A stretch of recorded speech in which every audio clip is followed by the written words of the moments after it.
పండగ అంటారు, క్రిస్మస్ పండగ అంటారు. ఆ పదమే లేదని బైబిల్ చెబితే మాకు ఉందని అంటారు.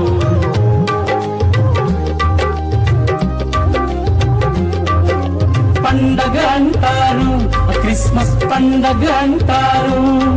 ఆ పదమే లేదని బైబిల్ చెబితే మాకు ఉందని అంటారు. ముసిగేయమంటారు, స్త్రీలను ముసిగేయమంటారు.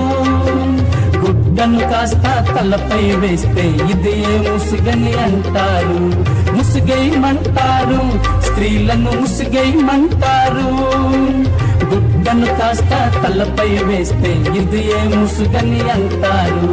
అబద్ధ బోధకులా లేక అబద్ధ ప్రవక్తలా, అబద్ధ క్రీస్తులా లేక క్రీస్తు విరోధులా. అబద్ధ బోధకులా లేక అబద్ధ ప్రవక్తలా, అబద్ధ క్రీస్తులా లేక క్రీస్తు విరోధులా. ఎవరు వీరెవరు గమనించరారండి, క్రీస్తు విరోధులు వీరెవరు గమనించరారండి.